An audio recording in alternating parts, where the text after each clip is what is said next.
Good afternoon, everyone. I'm Chris Rooney, Director of Business Services for AESA. This past year, Resolute Guard became an AESA business partner. Resolute Guard has quickly established itself as an industry leader in cybersecurity and cyber insurance. It is my pleasure to introduce you to the Resolute Guard leadership team for today's webinar on how to improve your cybersecurity and qualify for the best renewal terms in the face of rising insurance costs. At this point, I'm going to turn it over to David and Connor. Thank you, Chris. Much appreciated.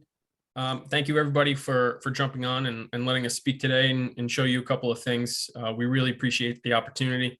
My name is Connor Schobel. I'm the COO for Resolute Guard. I also have with me David Ludwig. He is our, why don't you introduce yourself, David? I'm Dave Ludwig, the Director of Education Services, and I've been with AESA on the other side of it, in your shoes, for many, many years. So nice to be here. Thank you. Awesome. Thank you very much. So we'll go ahead and get started. Today, we'll be reviewing Resolute Guard's cybersecurity continuous improvement platform. We're going to be highlighting the Cyber Insurance Action Plan, CAP for short. If you hear me say CAP, I'm referencing Cyber Insurance Action Plan. All of this is mapped to the National Institute of Standards and Technology Cybersecurity Framework, which is the federal government's gold standard when it comes to cybersecurity. In today's action pack agenda, we'll first be reviewing the Cyber Insurance Action Plan, CAP again. We'll be reviewing cyber insurance renewal timelines, which are very, very important. And then we'll go on to Resolute Guard's cybersecurity continuous improvement platform. It's very important that we note that Resolute Guard supports a can-do attitude in bridging our clients' administrative, technical, and insurance company resources all together, right? Working together. Many of you know this, but we'll review it because it's important. The problem, K-12 schools are specifically targeted for cyber attacks.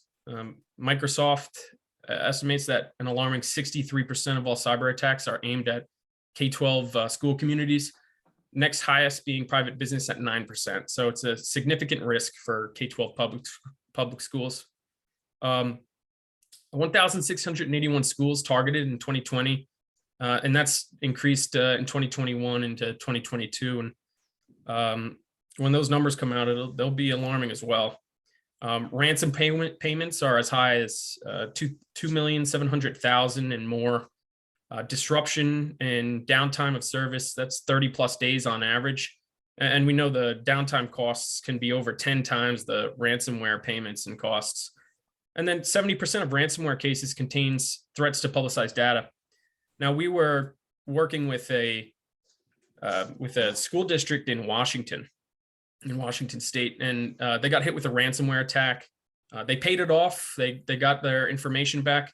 And then a couple months later, the ransomware came back and they went in for a double dip. So just because you're paying off that ransomware doesn't mean you're good.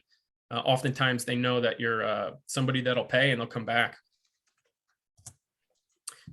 So why K-12? Well, schools are easy targets. Sensitive data, school districts have access to personnel, student information, payment information, social security numbers in some cases, and these files are valuable. This information is valuable for cyber predators and can create real damage. They're financially under-resourced. IT teams can often be very small, financially under-resourced. Maybe they don't know what's up to date when it comes to cybersecurity. I think it's every 18 months, everything changes. What you thought you knew, if you weren't keeping up, everything's totally different in the cybersecurity realm. Downtime is impossible. Cyber criminals know school districts need to be up and running quickly, so they have a larger incentive to pay ransom and to avoid disruptions of service. Young users, students, staff who use the networks most frequently may be unaware of current methods for data breaches. They're not aware of how to protect themselves and protect the network, and especially in the case of students, aren't really invested in it. Remote learning. When connecting personal devices to schools' networks, users are opening up new channels for cybersecurity criminals to enter and wreak havoc. We've seen with COVID, with the coronavirus and the response to it, remote learning and remote teaching has become paramount. And it's really opened up a ton of vulnerabilities due to that environment. And then lastly, lack of cyber loss prevention and recovery plans. Districts are less likely to have a plan in place in case of cyber loss and are less organized and ill-prepared to adequately respond compared to small businesses and the business market. They're just not up to speed in that area. As ransomware and other cyber attacks increase, insurance coverage costs and terms are increasing as well. We work with school districts across the US, and premiums are raising as much as 2 to 10 times. Deductibles for school districts increasing to $75,000, $100,000 and more, and lowering of coverage limits as much as 2 to 10 times. We've also seen instances of ransomware not even being covered in some of these insurance renewals. So insurance companies are requiring more detailed questionnaires to determine an insured's risk profile. If you have any questions, also please type them in the chat. We'll definitely get them at the end. I want to make sure that we run through this as efficiently as possible. Thank you. Moving on to some common insurance company questions. As you can see here, and as you may know in some of your questionnaires that you've received, these are some of the common questions, right? Do you have a multi-factor authentication? Do you have an employee training program or software? Are terminated employees, do they still have access to the networks, or as soon as they're terminated, have you gotten rid of them? Do you have an adequate backup for your network? Is it separate from the main network, and do you regularly test it? Do you know how long it would take to bring that back online if you were to be attacked? These are some of the common questions, right? I'm sure you're recognizing that. And insured's risk profile determines the cost and coverage terms. With that, we've introduced the CAP, which is the Cyber Insurance Action Plan. It's an integral component in Resolute Guard's continuous improvement platform. The CAP is really user-friendly reports that align the administrative and the technical activities, addresses insurance requirements to achieve the best coverage and cost terms, and it strengthens your risk profile to protect against interruption of service. So Cyber Insurance Action Plan is prioritized by risk of loss occurrence. This is an example of one of the reports for the CAP, right? Cyber Insurance Action Plan. If I can just run through it very quickly, on the left-hand side, you can see in column A, we have the category, right? Email, MFA, which is multi-factor authentication, backup. Some of the common insurance questions in column B here, you can see are advanced threat protection settings enabled for all email users. Now, if you're someone like me, maybe more administrative, not as technically inclined, that can be a difficult question to answer sometimes. That can be difficult to understand some of these questions. So what we do is we've taken all the common insurance questions from questionnaires across the US. We've distilled it into and summarized them, right? So in more plain English, you can see the summarized questions in column B. Do you have email protection software, right? For the second question, you can see restricts who can send emails from your domain, right? We summarize those questions and make them simple so we can bridge that technical, administrative, and insurance gap. Moving on to column D, you can see the solutions, right? There are solutions for all these, Graphis, Bullfish, Passly being a few. If you have that in place, excellent. We'll put that in there. If not, and you need recommendations for these solutions, we'll be happy to provide them to you. Moving on to the next column, you can see what is the status of this, right? So maybe you don't have the solution in place.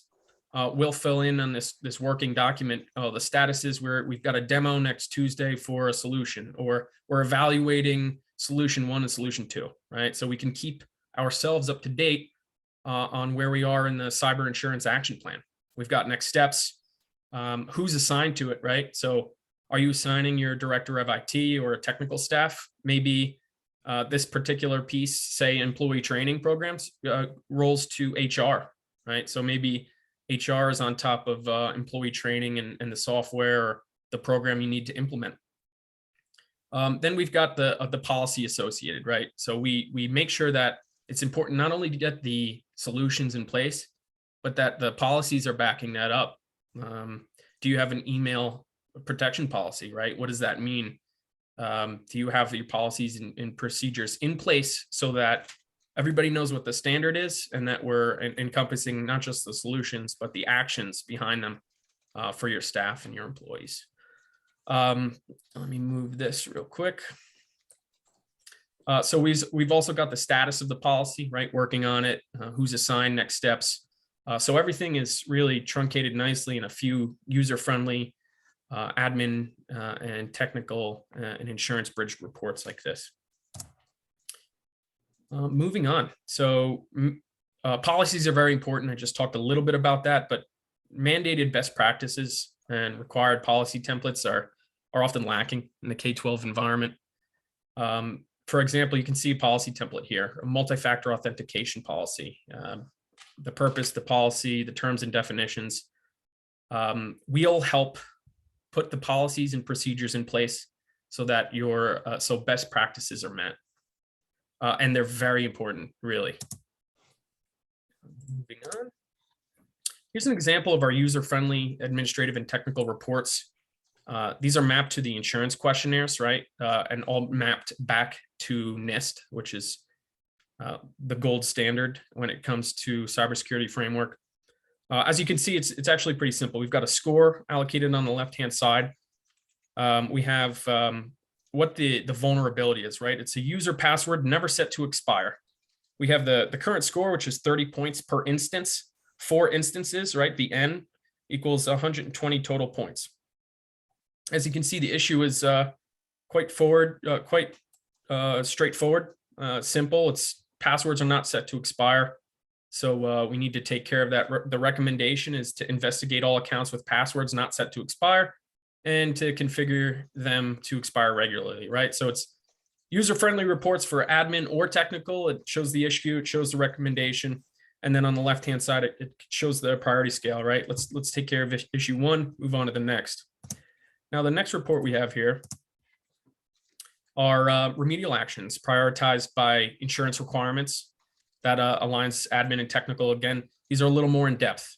So if you see on the left-hand side, we've got a risk score again. We've got the recommendation, the severity and probability of a vulnerability happening, right? So if it's a high severity, the high impact to your organization, and the probability of that vulnerability being exploited, right? Those are both high. We want to take care of high severity and probability items first, then we can work our way down to the lower severity and probability vulnerabilities.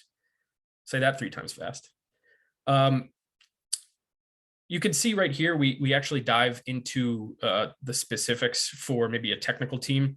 Upgrade or replace computers with operating systems that are no longer supported. We give the actual computer right here and the operating system itself, so that your IT staff can dive directly in and say, okay, let's go take care of that computer. Let's upgrade it to Windows 11 and knock that off the list. Next agenda item, insurance company requirements and timelines are improving your risk profile. We prepare fact-based responses and cyber insurance action plans. This is actually coming out February, March. You might have seen them already. The questionnaires for generally July, August renewal are coming out now. So it's the time to act really is now. Implement the prioritized actions based on potential for occurrence and loss, and then establish the policies and procedures that will improve your risk profile so that you can qualify for the best July and August new year renewal coverage terms. All right, so the time is acting now. A time to act is now. These questionnaires are coming out. Not only do we need to answer these questionnaires, but we also have to prioritize the actions based on potential occurrence and loss, shore up those vulnerabilities, and then hand in that questionnaire so that you can get the best coverage terms. The Cyber Insurance Action Plan, again, the CAP, it's user-friendly support to align administrative and technical activities with insurance companies' requirements to achieve your best insurance coverage terms. Strengthens your risk profile to protect against an interruption of service, and it's an integral part and component of the ResoluteGuard cybersecurity continuous improvement platform.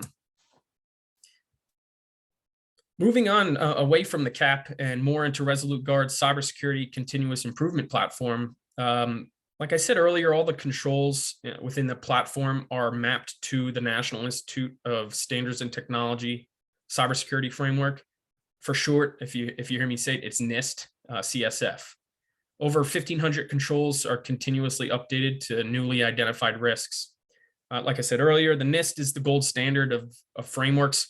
It's being adopted outside of the US as well and adapted to the international market because of its high standards. It really is the highest standard. Everything from government contractors for the military use something called CMMC, which is all based on the NIST standards. So it really is the gold standard in cybersecurity.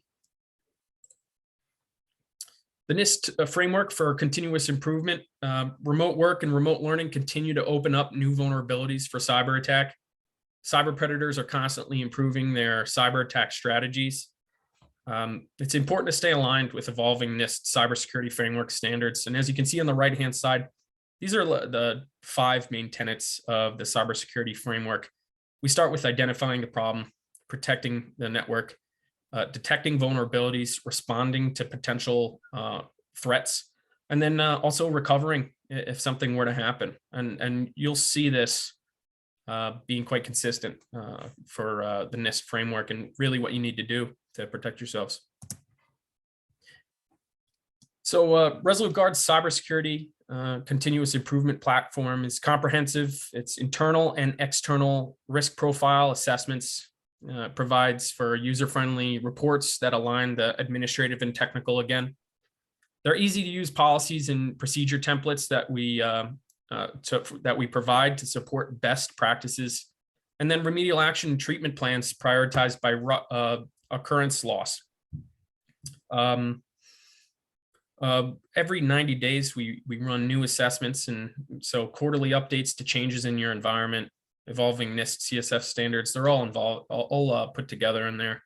And remedial actions and solutions updated and integrated into ongoing assessment monitoring, right? So every 90 days, we're performing these assessments. We're reprioritizing the remedial actions that need to be taken. We're also measuring where we started, where we were last assessment, where we are, and where we're going, right? So you can see that continuous improvement process consistently moving forward. Again, the user-friendly administrative and technical reports align to your organization's cybersecurity efforts. Here are a few reports that we have. These are the names here on the left-hand side. So the NIST risk analysis, it identifies what protections are in place and where there is a need for protection. It's a nice high-level overview report that can be shown to the administrative staff. That's easy to digest, right? I know a lot of highly technical reports in the IT space, in the cybersecurity space. They're difficult to ascertain the information you need, especially when you're not technical. So some of these reports are paramount in making sure that we can align admin, the technical staff, and insurance. Next one is the NIST risk treatment plan. That one prioritizes remedial actions based on potential incident occurrence loss. We also have the NIST auditor checklist. It's an overview of how organization complies overall with the NIST CSF standards, which again is the cream of the crop. That's the gold standard in cybersecurity. We have quarterly progress reports that identifies vulnerability changes and progress every 90 days. So you can go back to the board, you can go back to the super, go to your director of IT if it's maybe a system administrator that's working on these, and you can see, you can show step by step. Here's where we were. This is how we're improving, and this is where we're at now. We also have evidence of NIST CSF compliance documented and verifying through continuing compliance. The federal government is in 2022 passing down recommendations and best practices for public school districts. This just based on what we know, what follows is generally requirements, right? The school districts and the information that they hold, especially pertaining to students, are very, very vulnerable. And they must be protected. So it's coming down the pipe that compliance will be necessary moving forward. Here's a duplicate report. So in regards to the CAP, just the regular assessments show the same thing. We already reviewed the first vulnerability here. Let's move on to the second, right? We strongly recommend that ensuring antivirus is deployed on all endpoints. And our reports show, hey, when manager server IP address, and it shows the exact computer, doesn't have antivirus, right? That's a high severity, high probability item. And we want to get that on that immediately.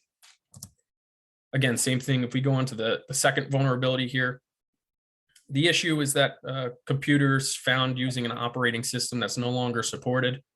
The recommendation is to upgrade or replace reports. And again, this is a very nice administrative report that we can show. It just shows some of the vulnerabilities that were found, the recommendation to take care of them, and provides that roadmap to start becoming more secure and mature in your cybersecurity posture.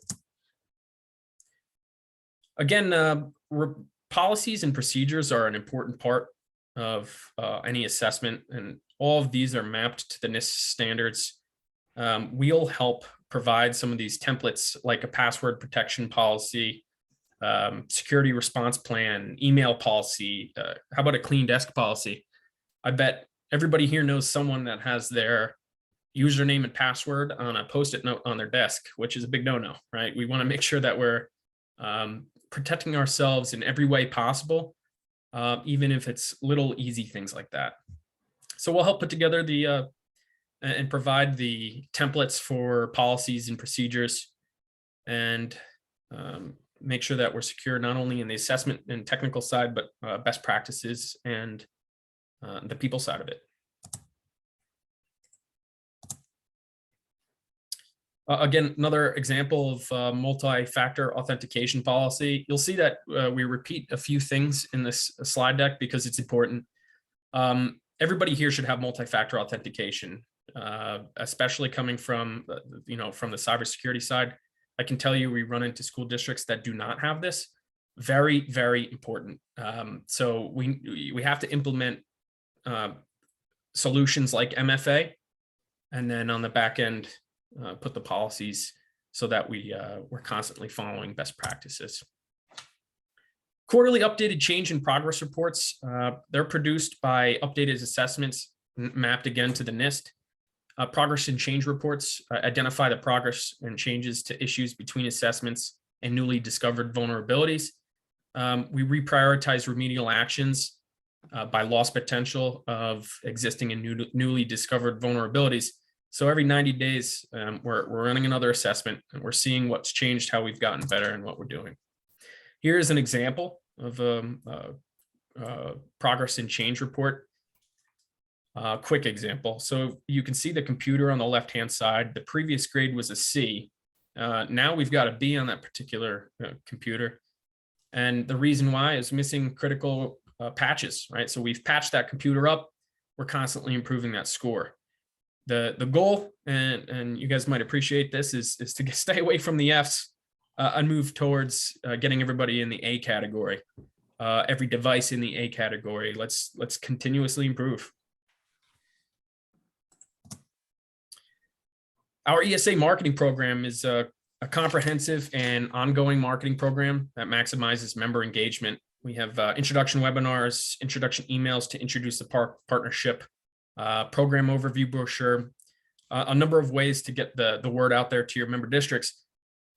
Point is, we've done the work, we've put the template together and the processes in place to be able to reach out to your member districts, so we don't bog down your marketing department. It's an easy plug and play so that we can help you get the word out and get your member districts as covered and as protected as they can be as fast as possible. Some additional services that we can provide that we have vendors for and recommendations are employee training, MFA, access and identity management, security operations center, data protection, dark web monitoring. We also have helpline support. If you need the solution, we can certainly provide recommendations if you have not done your work on that already. Next steps.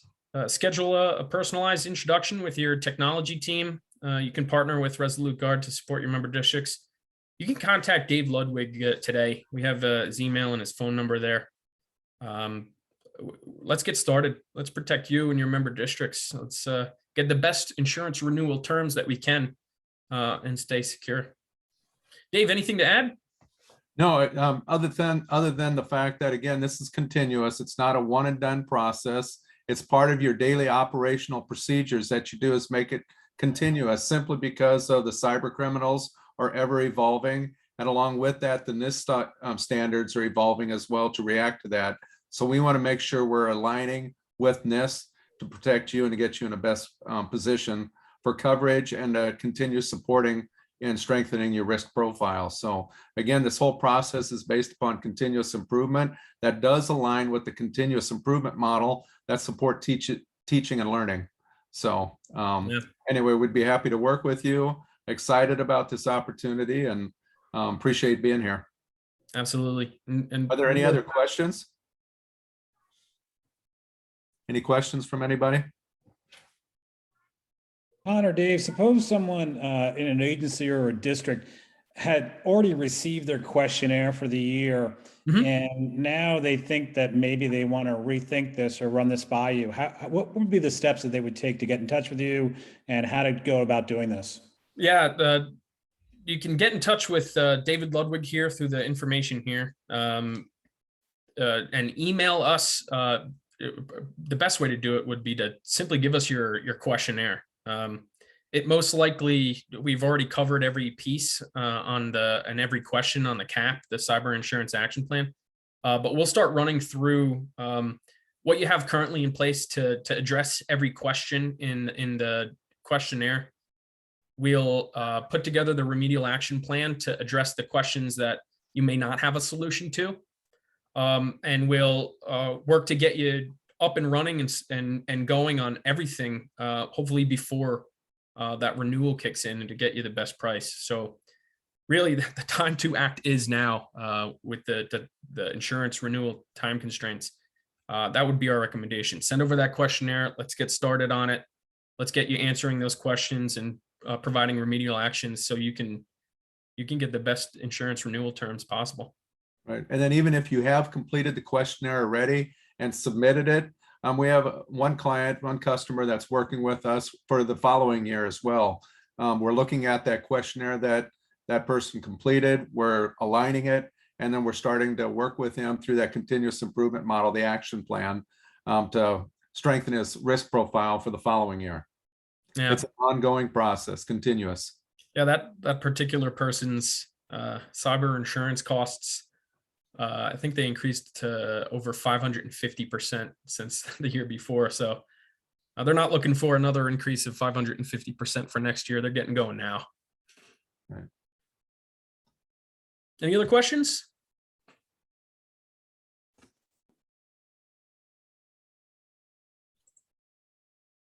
All right. We've got one more. Do you map your assessments to Texas DIR cybersecurity assessment? We're working on that right now, actually. We've been in touch with a number of ESUs, ESAs, IUs, you name it, in Texas, and that's something we're working on right now. So the answer to your question is yes. We will absolutely apply that to DIR. Francisco, you're welcome for the information.